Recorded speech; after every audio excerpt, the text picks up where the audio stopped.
نحمده ونستعينه ونستغفره ونؤمن به ونتوكل عليه ونعوذ بالله من شرور أنفسنا ومن سيئات أعمالنا من يهده الله فلا مضل له ومن يضلل فلا هادي له أشهد أن لا إله إلا الله وأشهد أن محمدا عبده ورسوله يا أيها الذين آمنوا اتقوا الله حق تقاته ولا تموتن إلا وأنتم مسلمون يا أيها الناس اتقوا ربكم الذي خلقكم من نفس واحدة وخلق منها زوجها وبث منهما رجالا كثيرا ونساء واتقوا الله الذي تساءلون به والأرحام إن الله كان عليكم رقيبا يا أيها الذين آمنوا اتقوا الله وقولوا قولا سديدا يصلح لكم أعمالكم ويغفر لكم ذنوبكم ومن يطع الله ورسوله فقد فاز فوزا عظيما أما بعد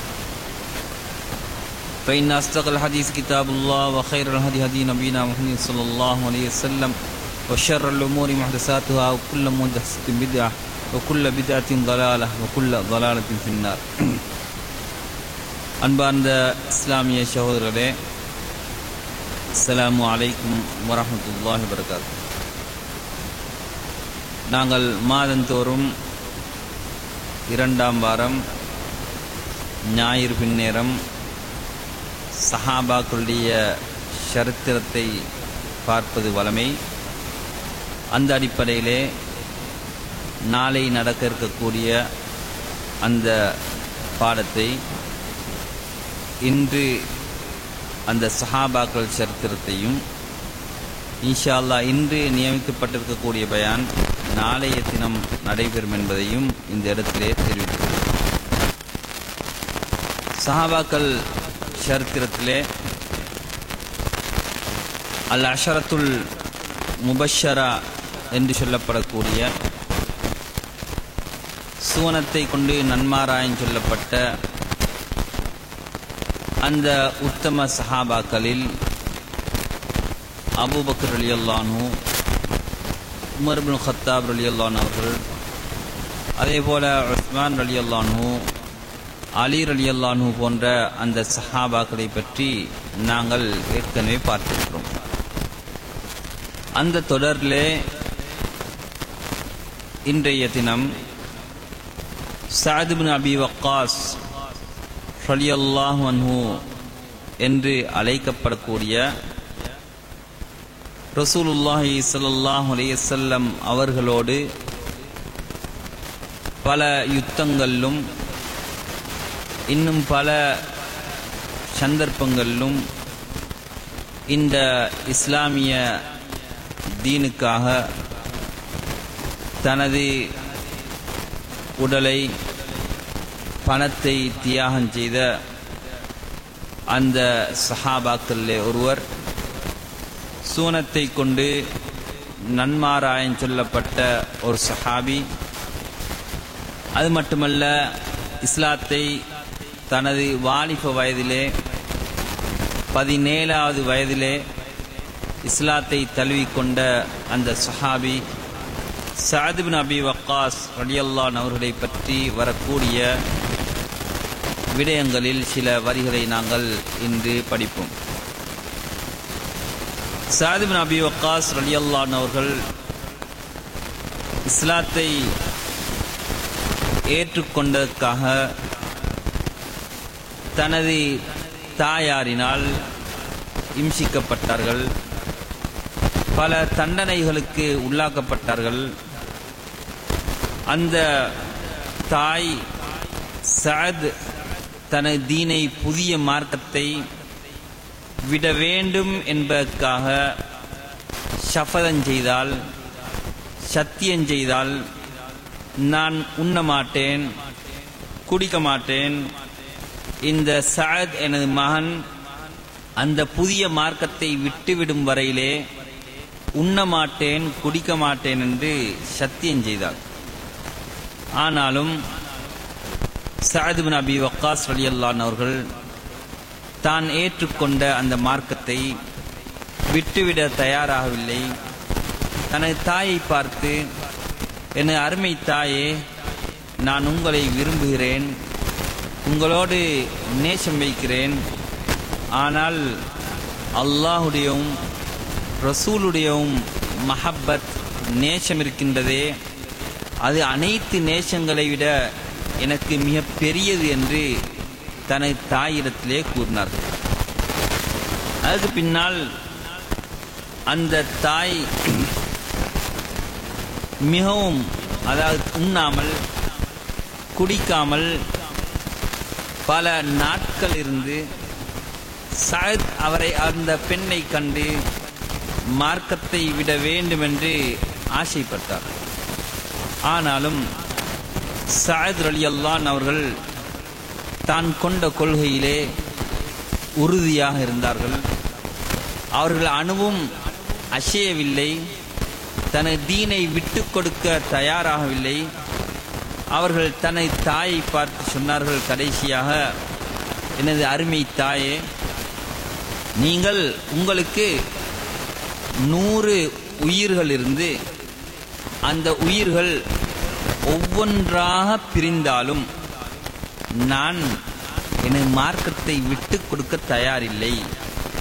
நீங்கள் விரும்பினால் சாப்பிடுங்கள், விரும்பினால் சாப்பிடாமல் இருங்கள், விரும்பினால் குடியுங்கள், விரும்பினால் குடிக்காமல் இருங்கள், ஆனால் நான் இந்த மார்க்கத்தை விட்டுவிட மாட்டேன் என்ற அந்த செய்தியை உறுதியாக ஆணித்தரமாக தனது தாயிடத்திலே கூறியதற்கு பின்னாலே அந்த தாய் தனது சபதத்தை கைவிட்டாள், தனது சத்தியத்தை முறித்தாள்.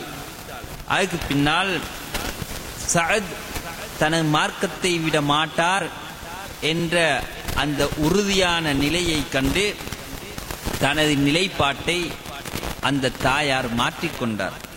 அல்லாஹு தஆலா ஒரு திருவசனத்தை சஅத் ரலியல்லாஹு அன்ஹு அவர்களுடைய விடயத்திலே இறக்குகிறான். வஇன் ஜாஹதாக அலா அன் துஷ்ரிக பி மா லைஸ லக பிஹி இல்ம் ஃபலா துத்இஹுமா வஸாஹிபுஹுமா ஃபித் துன்யா மஅரூஃபா. சூரத்துல் லுக்மான் 15வது வசனத்திலே அல்லாஹு தஆலா கூறுகிறான், அந்த பெற்றோர்கள், உங்களுடைய தாயும் தகப்பர்களும் எனக்கு இணை வைக்குமாறு, எனக்கு இணை வைக்குமாறு அவர்கள் உங்களுக்கு ஏவினால், உங்களை கட்டாயப்படுத்தினால், ஃபலா துத்இஹுமா, அந்த தாய்க்கும் தகப்பனுக்கும் நீ கட்டுப்படாதே. ஷிர்க் வை என்று, இணை வை என்று தாயும் தகப்பனும் ஏவினால் அந்த இணையிலே நீ நுழைந்து விட வேண்டாம், அவர்களுக்கு வழிபட வேண்டாம். ஆனாலும் வஸாஹிபுஹுமா ஃபித் துன்யா மஅரூஃபா, உலகத்தில் நல்ல விடயங்கள்ல அவங்களோட நல்ல முறையில் நடந்து போங்கன்னு சொல்லி அல்லாஹ் தஆலா அந்த வசனத்தை இறக்குகிறார். எனவே தாயாக இருக்கலாம், தகப்பனாக இருக்கலாம், ஷிர்க்குவை, இணைவை என்ற அந்த பாவமான காரியங்களை அவர்கள் உங்களுக்கு ஏவினாலும் அவர்களுக்கு கட்டுப்படக்கூடாது. ஆனா உலக விஷயத்துல அவங்களோட நல்ல முறையில நடந்து போங்க என்பதையும் அல்லாஹ் தஆலா இந்த வசனத்திலே குறிப்பிடுகிறான். இந்த வசனம் சஅத் இப்னு அபி வக்காஸ் ரலியல்லாஹு அன்ஹு அவர்களுடைய விடயத்திலே இறங்கிய ஒரு வசனமாக கருதப்படுகின்றது. சஅத் ரலியல்லாஹு அன்ஹு அவர்கள் மக்காவிலே தனது ஆரம்ப வாழ்க்கையை மேற்கொண்டவர்கள். அதுக்கு பின்னால் மதீனாவுக்கு ஹிஜ்ரத் செல்லுமாறு ரசூலுல்லாஹி ஸல்லல்லாஹு அலைஹி வஸல்லம் அவர்கள் தனது தோழர்களை வேண்டிக் கொண்ட போது சஅத் இப்னு அபி வக்காஸ் ரலியல்லாஹு அன்ஹு அவர்களும் அந்த ஹிஜ்ரத் பயணத்தை மேற்கொண்டார்கள். சஅத் என்ற அந்த பெயரிலே பல சஹாபாக்கள் இருக்கிறார்கள். சஅத் இப்னு அபி வக்காஸ், சஅத் இப்னு முஆத், சஅத் இப்னு உபாதா என்று பல சஅதுகளை நாங்கள் கேள்விப்படுகிறோம். சஅத் இப்னு முஆத், சஅத் இப்னு உபாதா போன்றவர்கள் மதீனாவை சேர்ந்தவர்கள், அவர்கள் அன்சாரி சஹாபாக்கள். ஆனால் சஅத் இப்னு அபி வக்காஸ் என்று சொல்லப்படக்கூடிய இந்த சஹாபி முஹாஜிர்களிலே ஒருவர். மக்காவிலிருந்து மதீனாவுக்கு சென்ற முஹாஜிர் சஹாபாக்கள் ஒருவர். சுவர்க்கத்தை கொண்டு நன்மாராயன் சொல்லப்பட்ட சஅத் இப்னு அபி வக்காஸ் என்று நாங்கள் அறிகிறோம். இந்த மதீனா பயணத்தை மேற்கொண்ட சஅத் இப்னு அபி வக்காஸ் ரலியல்லாஹு அன்ஹு அவர்கள் முதல் இஸ்லாமிய பாதையிலே, அதாவது புனித போரிலே ஜிஹாதிலே ஈடுபட்டு முதலாவதாக அம்பெறிந்து ஒரு காஃபிரை கொலை செய்த பாக்கியம் சஅத் இப்னு அபி வக்காஸ் ரலியல்லாஹு அன்ஹு அவர்களுக்கு கிடைக்கின்றது. பத்ர் யுத்தங்களுக்கு முன்னால் ரசூலுல்லாஹி ஸல்லல்லாஹு அலைஹி வஸல்லம் அவர்கள் சிறிய ஒரு படையை காஃபிர்கள் இருக்கக்கூடிய ஒரு பகுதிக்கு தயார் செய்து அனுப்புகிறார்கள். அந்த சிறிய படைக்கு சஅத் இப்னு அபி வக்காஸ் ரலியல்லாஹு அன்ஹு அவர்களை ரசூலுல்லாஹி ஸல்லல்லாஹு அலைஹி வஸல்லம் அவர்கள் தளபதியாக நியமிக்கிறார்கள். இது இஸ்லாத்திலே முதலாக நடைபெற்ற அந்த சிறிய யுத்தம் பத்ர் போர் எல்லாத்துக்கும் முன்னால் நடந்த ஒரு சிறிய ஒரு யுத்தமாக கருதப்படுகின்றது.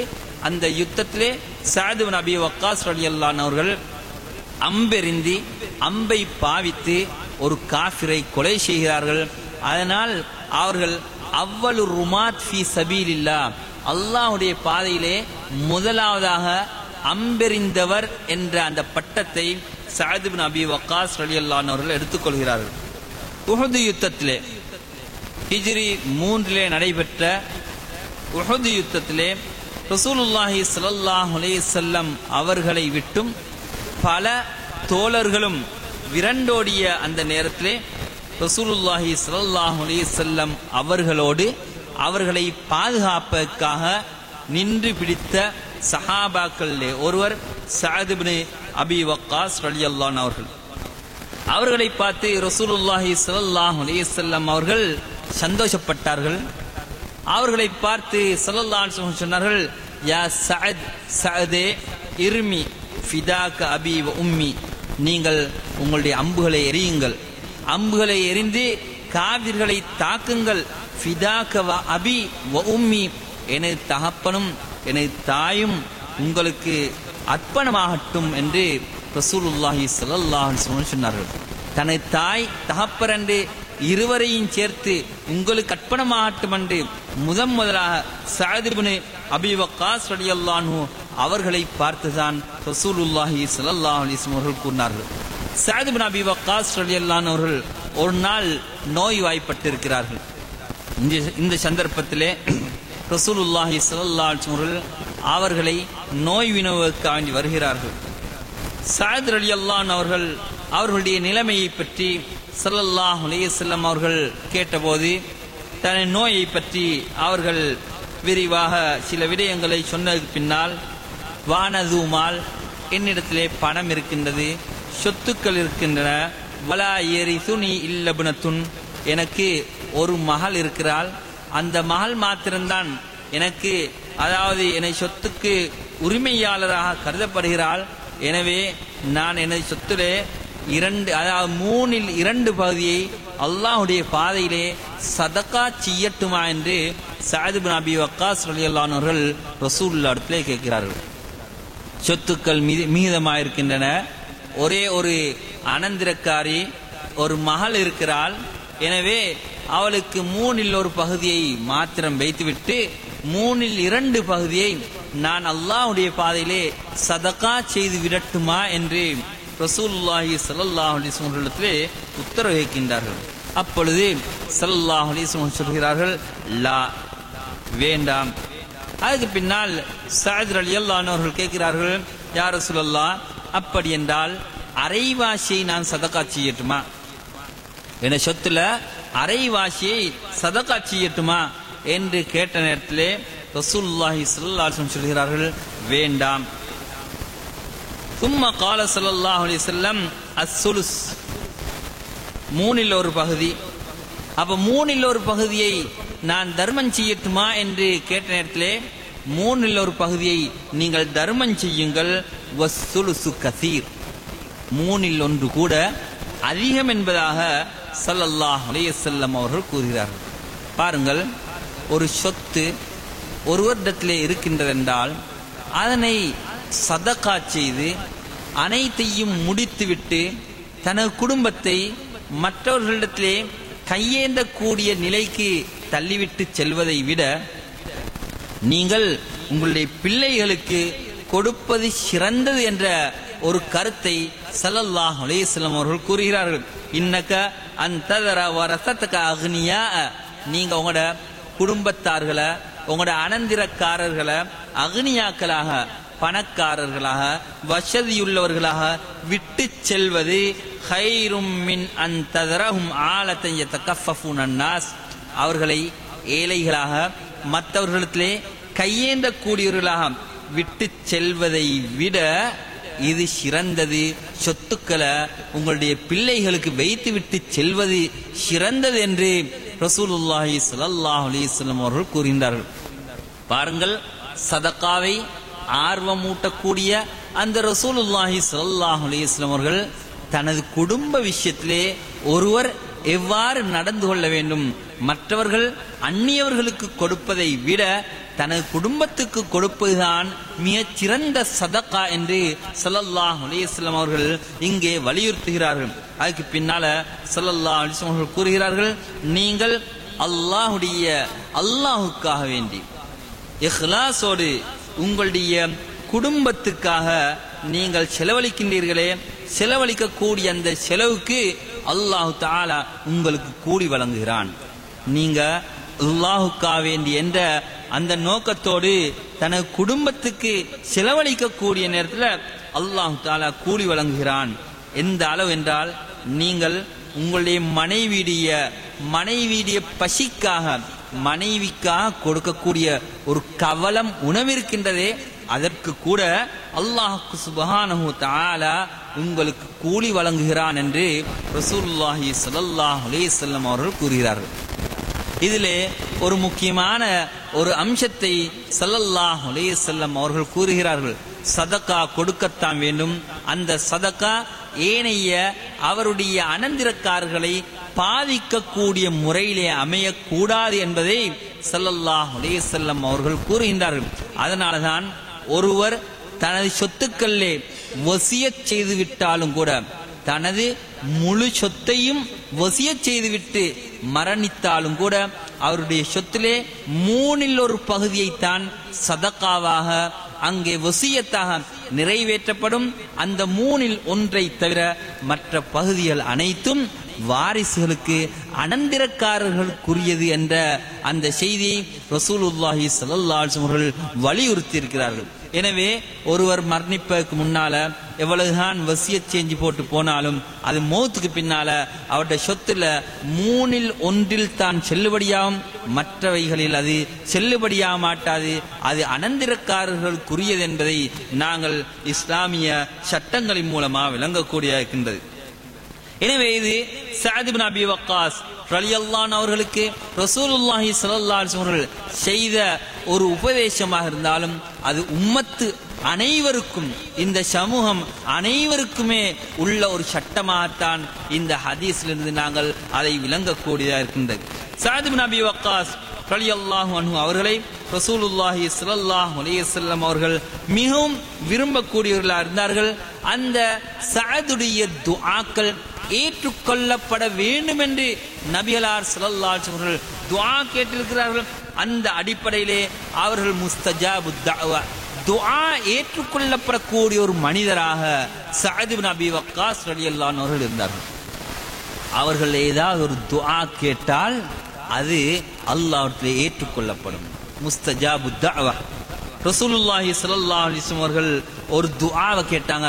அதாவது, யா அல்லாஹ் இஸ்தஜிப் லி சஅதின் இதா தஆக், இந்த சஅத் உன்னிட்ட ஏதாவது ஒன்றை கேட்டா அந்த துஆவை ஏற்றுக்கொள் என்று ரசூலுல்லாஹி ஸல்லல்லாஹு அலைஹி வஸல்லம் அல்லாஹ்விடத்திலே பிரார்த்தித்திருந்தார்கள். அந்த அடிப்படையிலே சஅத் ரலியல்லாஹு அன்ஹு அவர்கள் கேட்கக்கூடிய துஆக்கள் அனைத்தும் ஏற்றுக்கொள்ளப்படக்கூடியதாக இருந்தது. சஅத் இப்னு அபி வக்காஸ் ரலியல்லாஹு அன்ஹு அவர்கள் உமர் ரலியல்லாஹு அன்ஹு அவர்களுடைய காலத்திலே கூஃபா பகுதிக்கு அவர்கள் கவர்னராக நியமிக்கப்படுகிறார்கள். கூஃபா, பசரா என்ற பகுதிகளெல்லாம் இன்று ஈராக்கில் இருக்கக்கூடிய ஊர். அன்று இஸ்லாமிய நாகரிகமெல்லாம் அந்த கூஃபா பசராவிலே தான் தொடங்கி இருக்கின்றது. இஸ்லாமிய ஆட்சியெல்லாம் அந்த பகுதியிலே தான் இருந்திருக்கின்றது. அங்கே கூஃபாவுக்கு உமர் ரலியல்லாஹு அன்ஹு அவர்கள் சஅத் இப்னு அபி வக்காஸ் ரலியல்லாஹு அன்ஹு அவர்களை அதாவது கவர்னராக நியமிக்கிறார்கள். உமர் ரலியல்லாஹு அன்ஹு அவர்களுடைய வளமை என்னவென்றால், அவர்கள் யாராவது ஒருவரை தனது அதிகாரியாக நியமித்தால் அவர்களை பற்றி மக்களிடத்திலே போய் விசாரிப்பார்கள். அந்த அடிப்படையிலே சஅத் இப்னு அபி வக்காஸ் ரலியல்லாஹு அன்ஹு அவர்களுடைய நடவடிக்கைகள் எப்படி, அவர் எவ்வாறு நடந்து கொள்கிறார் என்பதை விசாரிப்பதற்காக கூஃபா மக்களிடத்திலே செல்கிறார்கள். அங்கே கூஃபாவில் இருக்கக்கூடிய அனைத்து பள்ளிவாசல்களுக்கும் சென்று இந்த சஅதை பற்றி விசாரிக்கிறார்கள். எல்லா மனிதர்களும் இந்த சஅத் ரலியல்லாஹு அன்ஹு அவர்களை பற்றி நல்ல முறையில் சொல்றாங்க. ஆனா ஒரே ஒரு ஆளை தவிர ஒரு ஆள் சஅதை பற்றி குறை சொல்கிறார். என்ன குறைன்னு சொன்னா, சஅதை பற்றி 3 குறைகள் சொல்கிறார். சஅத் எப்படிப்பட்டவர் என்றால், லா யஅதிலு ஃபில் கதிய்யா, வழக்கு விசாரணையில நீதம் செலுத்த மாட்டார். வழக்குகள் வந்துட்டா அதுல நீதமா நடந்து கொள்ள மாட்டார். வலா யக்ஸிமு பிஸ்ஸவிய்யா, அதே போல சொத்துக்கள் வந்துட்டா, கனிமத்துகள் வந்துட்டா நீதமான முறையில சமமாக பங்கிட மாட்டார். வலா யஸீர் பிஸ்ஸரிய்யா, அதே போல இந்த யுத்தங்களுக்கென்று படைகளை திரட்டி எடுத்து செல்ல மாட்டார். இப்படியான 3 குறைகள் இந்த சஅதிரத்திலே இருக்கின்றது என்று ஒரு மனிதர் இட்டுக்கட்டி பொய்யா சொல்கிறார். நீதம் செலுத்த மாட்டார், அவர் சமமாக பங்கிட மாட்டார், அடுத்தது ஜிஹாதுக்காக படைகளை திரட்ட மாட்டார் என்ற 3 குற்றங்களை சொல்கிறார். அப்பொழுது சஅத் ரலியல்லாஹு அன்ஹு அவர்களுக்கு இந்த செய்தி கேள்விப்படுகின்றது. அவர்கள் துஆ கேட்கின்றார்கள், யா அல்லாஹ், இந்த மனிதன் பொய்யனாக இருந்தால் ஃபஅமி பஸரா, அவனுடைய கண்ணை குருடாக்கிவிடு, வாத்தில் உம்ரஹு, அவனுடைய வாழ்க்கையை நீரிச்சு அவனுடைய கண்ணை குருடாக்கிரு, வஅர்ரிதுஹு லில் ஃபிதன், அவனை சோதனைக்குள்ளாக்கிரு என்று சஅத் ரலியல்லாஹு அன்ஹு அவர்கள் அவனுக்கு எதிராக பதுவா செய்கிறார்கள். அதுக்கு பின்னால மீதமான ஒரு காலத்துக்கு பின்னால அந்த மனிதனை பற்றி சொல்லப்படுது. அந்த மனிதன் பாதையில் நடந்து உலாவி திரியக்கூடிய ஒருவனாக இருந்தார். வயக்மிசுல் ஜவாரி, பெண் பிள்ளைகளுக்கு அதாவது கதைகள் சொல்லக்கூடிய மக்களிடத்துல ஒரு மதிப்பில்லாத ஒரு மனிதராக மாறினார். எந்த அளவு என்றால், அவருடைய கண் உருவங்கள் அவருடைய கண்ணை மூடிக்கொண்டிருந்தன. அந்த அளவுக்கு வயது வந்த ஒரு வயோதிபனாக, மக்களிடத்திலே கணக்கில்லாத ஒருவராக, அதாவது மக்களால் கொச்சைப்படுத்தக்கூடிய ஒருவராக பாதையிலே உலாவித்திருந்தார். அவரிடத்திலே, அந்த மனிதனிடத்திலே அவரை பற்றி கேட்கப்பட்ட போது, ஷெய்குன் மஃப்தூன், சோதனைக்குள்ளாக்கப்பட்ட ஒரு வயோதிபன், தஅவத்து சஅத், சஅதுடைய துஆ அவருக்கு ஏற்பட்டு விட்டது, அதாவது அவரை நாசமாக்கி விட்டது என்ற ஒரு கருத்தை சொல்லக்கூடிய ஒருவராக அவர் பாதையிலே உலாவித்திருந்தார் என்று நாங்கள் சரித்திரங்களிலே பார்க்கின்றோம். அதே போல ஒரு நாள் சஅத் ரலியல்லாஹு அன்ஹு அவர்கள் ஒரு மனிதனை கேள்விப்படுகிறார்கள். அவர், அந்த மனிதன் அலி, தல்ஹா, ஜுபைர் ரலியல்லாஹு அன்ஹு போன்ற அந்த சஹாபாக்களை திட்டுகிறார். அலி ரலியல்லாஹு அன்ஹு, தல்ஹா, ஜுபைர் ரலியல்லாஹு அன்ஹு போன்ற சஹாபாக்கள், ரசூலுல்லாஹ்விடத்திலே நன்மதிப்பை பெற்ற அந்த சஹாபாக்களை பற்றி ஒரு மனிதன் திட்டிக் கொண்டிருக்கிறார், ஏசிக் கொண்டிருக்கிறார். அப்பொழுது சஅத் ரலியல்லாஹு அன்ஹு அவர்கள் ஏச வேண்டாம் என்று தடை செய்கிறார்கள். ஆனாலும் அந்த மனிதன் திட்டிக் கொண்டே இருக்கிறார். அப்பொழுது சஅத் ரலியல்லாஹு அன்ஹு அவர்கள் சொல்கிறார்கள், நீ இவ்வாறே அந்த சஹாபாக்களை திட்டிக் கொண்டிருந்தாய் என்றால் நான் உனக்கு எதிராக துஆ கேட்பேன் என்று அவர்கள் சொல்கிறார்கள். அப்பொழுது அந்த மனிதன் சொல்கிறான், அராக தஹத்ததுனி கஅன்னக நபி, நீ ஒரு நபியை போல, நீ நபியன்னு நினைச்சிட்டாயா, ஒரு நபியை போல என்னை எச்சரிக்கை செய்கிறாயே என்று சஅதை பார்த்து கூறுகிறார். அப்பொழுது சஅத் ரலியல்லாஹு அன்ஹு அவர்கள் திரும்பி சென்று வுது எடுத்து 2 ரக்கத்கள் தொழுதுவிட்டு 2 கரத்தையும் ஏந்தி அல்லாஹ்விடத்திலே துஆ கேட்கிறார்கள். யா அல்லாஹ், நீ சுவர்க்கமண்டு சொல்லியிருக்கக்கூடிய இந்த சஹாபாக்களை இவன் திட்டுகிறான், இவன் இந்த சஹாபாக்களை பற்றி தேவையில்லாத முறையிலே அவன் பேசிக் கொண்டிருக்கிறான். எனவே இவனை நீ ஒரு அத்தாட்சியாக ஆக்கிவிடு. யாரெல்லாம் இந்த சஹாபாக்களை திட்டுகிறார்களோ அவர்களுக்கு ஒரு அத்தாட்சியாக ஆக்கிவிடு என்று துஆ கேட்கிறார்கள். அதுக்கு பின்னால கொஞ்ச நேரம் போகவில்லை, அங்கே ஒரு ஒட்டகம் வந்து அதாவது இவனுடைய மேனியை அதாவது இவனுடைய மேனியிலே ஏறி அவனை சவட்டி அவன் மரணிக்கும் வரையிலே அது சவட்டியதாக நாங்கள் சரித்திரங்களிலே பார்க்கிறோம். எனவே சஅத் இப்னு அபி வக்காஸ் ரலியல்லாஹு அன்ஹு அவர்கள் துஆ ஏற்றுக்கொள்ளப்படக்கூடிய ஒரு சஹாபியாக இருந்தார்கள் என்பதற்கு இப்படியான சில சம்பவங்களை சரித்திர ஆசிரியர்கள் பதிவு செய்திருக்கிறார்கள் என்பதை நாங்கள் பார்க்கக்கூடியதாக இருக்கின்றது. உமர் ரலியல்லாஹு அன்ஹு அவர்களுடைய காலத்தில் நடந்த ஒரு முக்கியமான யுத்தம் காதிசியா யுத்தம். அது பாரசீகர்களுக்கு எதிராக நடந்த அந்த யுத்தம். அந்த யுத்தத்திலே தளபதியாக சஅத் இப்னு அபி வக்காஸ் ரலியல்லாஹு அன்ஹு அவர்கள் இருந்தார்கள். அந்த காதிசியா போரிலே முஸ்லிம்கள் பெரிய வெற்றி அடைந்தார்கள். அதிலே பாரசீகர்கள் தோற்கடிக்கப்பட்டார்கள் என்ற அந்த சம்பவத்தை நாங்கள் பார்க்கக்கூடியதாக இருக்கின்றது. எனவே சஅத் இப்னு அபி வக்காஸ் ரலியல்லாஹு அன்ஹு அவர்கள் எந்தெந்த யுத்தங்களிலே ஈடுபட்டார்களோ அந்த யுத்தங்களிலே பெரும் வெற்றியை ஈட்டினார்கள் என்பதை நாங்கள் இந்த சரித்திரத்தின் மூலமாக விளங்கக்கூடியதாக இருக்கின்றது. அதே போல அபூ லுஅ்லுஅ அல் மஜூசி என்று சொல்லப்படக்கூடியவன் உமர் இப்னு கத்தாப் ரலியல்லாஹு அன்ஹு அவர்களை குத்திய போது அவர்களை கொலை செய்வதற்காக கூறிய ஆயுதத்தினால் குத்திய போது அந்த குத்தின நேரத்திலே அந்த உமர் இப்னு கத்தாப் ரலியல்லாஹு அன்ஹு அவர்கள் 6 சஹாபாக்களை தெரிவு செய்கிறார்கள். ஷூராவுக்காக மஷூரா செய்வதற்காக மஜ்லிஸ் ஷூரா என்ற அடிப்படையிலே அங்கே 6 பேரை தெரிவு செய்கிறார்கள். அந்த 6 பேரிலே உஸ்மான் ரலியல்லாஹு அன்ஹு, அலி ரலியல்லாஹு அன்ஹு போன்ற சஹாபாக்களோடு சஅத் இப்னு அபி வக்காஸ் ரலியல்லாஹு அன்ஹு அவர்களையும் ஒருவராக நியமிக்கிறார்கள். அந்த நேரத்திலே உமர் ரலியல்லாஹு அன்ஹு அவர்கள் கூறிய விடயம் என்னவென்றால், லோ குன்து முக்தாரன் லில் ஹிலாஃபத்தி அஹதன், நான் ஒருவரை ஹிலாபத்துக்கு இந்த ஆட்சிக்கு தெரிவு செய்வதாக இருந்தால் நான் சஅத் இப்னு அபி வக்காஸை நான் தெரிவு செய்திருப்பேன். ஆனாலும் நான் உங்களிடத்திலே ஷூரா என்ற அடிப்படையிலே 6 பேரை நியமித்து விட்டு செல்கிறேன். நீங்கள் அனைவரும் சேர்ந்து சஅதை அதிகாரியாக ஹலீஃபாவாக நியமித்தால் அது நல்லது. அப்படி இல்லை, மஷூரா அடிப்படையிலே வேறொருவரை நீங்கள் நியமித்தீர்கள் என்றால் சஅதை நீங்கள் மறக்க வேண்டாம். சஅத் இப்னு அபி வக்காஸ் இடத்திலே நீங்கள் உதவி தேடுங்கள், அவருடைய மஷூராக்களை எடுங்கள் என்று உமர் இப்னு கத்தாப் ரலியல்லாஹு அன்ஹு அவர்கள் அந்த 6 சஹாபாக்களுக்கும் ஏவினார்கள் என்ற அந்த விடயத்தை நாங்கள் பார்க்கக்கூடியதாக இருக்கின்றது. சஅத் இப்னு அபி வக்காஸ் ரலியல்லாஹு அன்ஹு அவர்கள் ஹிஜ்ரி 55வது வருடத்திலே அவர்கள் வஃபாத்தாகிறார்கள். அந்த நேரத்திலே அவர்கள் ஒரு வசியத்தை செய்கிறார்கள். அதாவது தான் வைத்திருக்கக்கூடிய ஒரு பிடவை, பழம் பிடவை, அந்த பிடவையினால் தன்னை கஃன் செய்ய வேண்டும் என்று அவர்கள் வசியத் செய்கிறார்கள்.